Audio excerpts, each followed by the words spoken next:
On January 23, 2026, the Trump administration did something that hadn't been done in 6 decades. They released thousands of pages of classified government files.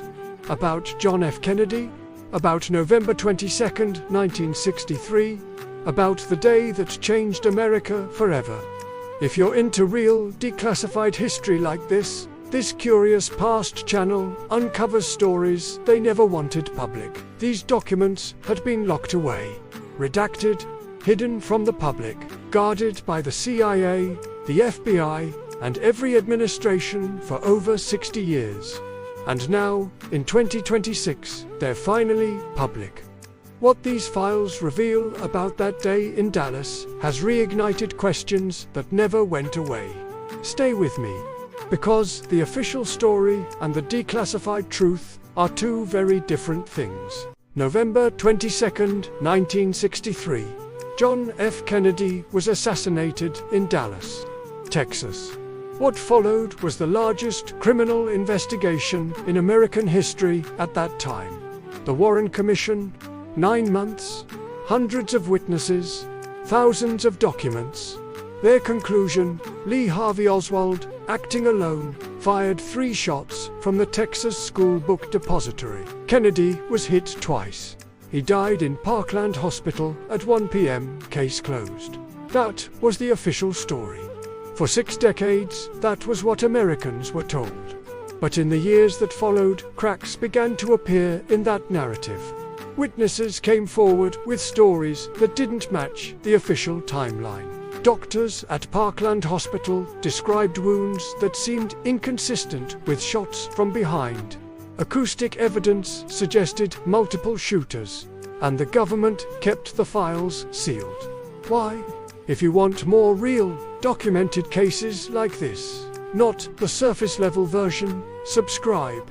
This is exactly what we do here. For 60 years, the CIA, the FBI, and successive administrations said the same thing.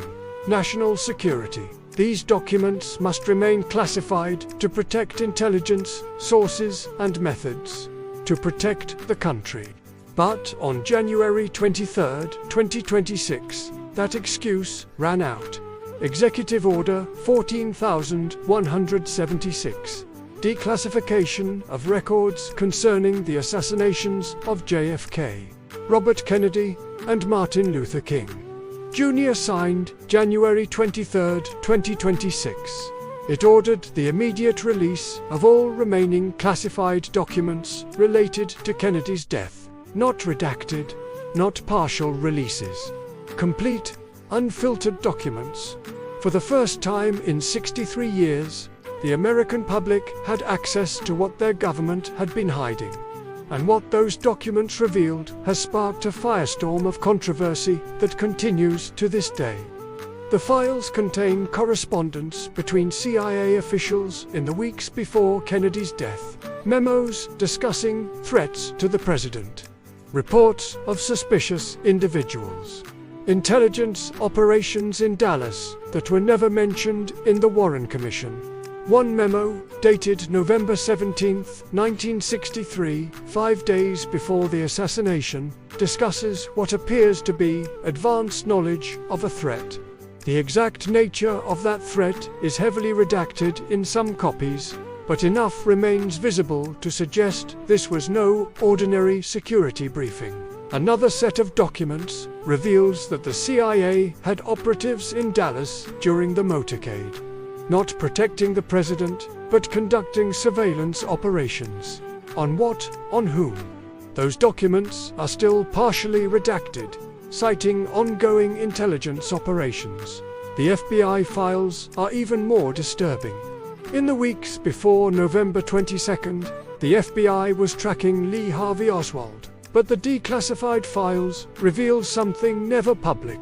The FBI knew about Oswald's connections to people with ties to organized crime, people in Dallas, people with direct motivation to kill Kennedy. Because what the 2026 declassification revealed about Kennedy is just the beginning. There are more files, more cases, and more stories they tried to bury. Subscribe if you want the full picture. Why wasn't Oswald under protective custody? Why wasn't his Dallas location flagged as a security concern? Why did the FBI close its file on him just weeks before the assassination? The declassified memos don't answer these questions. They only raise them. Then there are the Parkland Hospital records.